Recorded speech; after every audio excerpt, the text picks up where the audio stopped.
India leingakna Chandel district asibu aspirational district ama oina laukthokuna yamna kanna chawkhatnaba hotnarabasu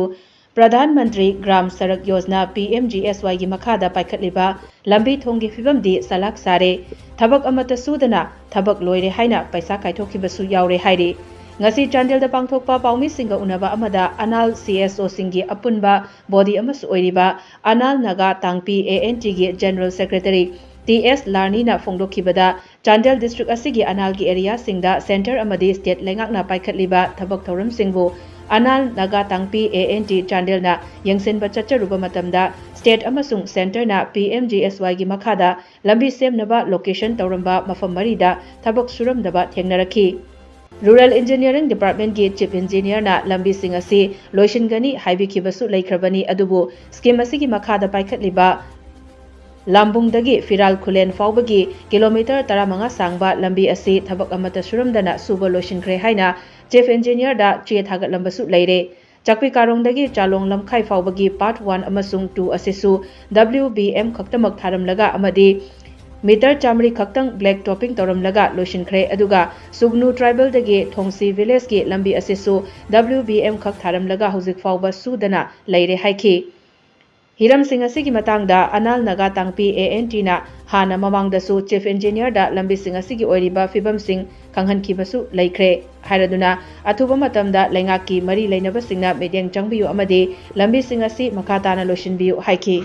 Anal jurisdiction da center ga aduga state na karamba development paikhatpra haina kitang yengba matam sida koina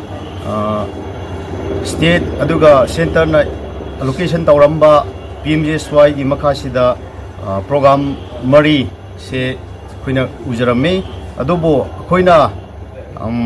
field visit tawraga inspection chatpa matamda shuba shudabayam aduga amana WBM khak thaga aduga amana kilometer amakhak le topping tawaga adum shudabayam leirami aduna Chief Engineer Rural Engineer Department Mahagna 11 June 2025 ta March 31st 2026 ta luisingani haina order ma se amuk thokpani aduga huyik phawba sigi program manga example sida Lambung to Piral haibise kilometer Lambung to Pirangkulen se 15 kilometer ni adubu even artwork laibak machet ma phawsu soktana moina keno dadi Chief Engineer dadi ai loisingre haina completion tharambusu lei adu akoina amuk keno Chief Engineer da masigi se athubada shubi sunu sigi even artwork se kari mata thabak se haudana laibani adu karam haina mana work completion se pirambra ebise amuk koi tha kibani adu umbase amuka chapikarong to Chalong Lamkhai part 1 si part 2 ni chani mak sisu WBM khak thaga aduga 400 meter khakta mana blade topping tawaga atopa lemba lambi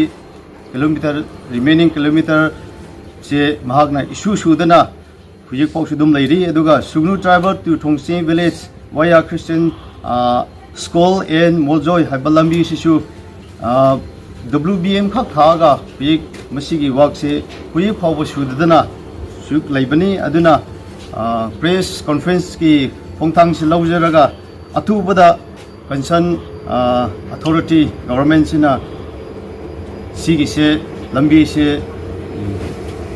shubi hat hyonbi na bagi damakta press ki phongthang laujaraga haijabani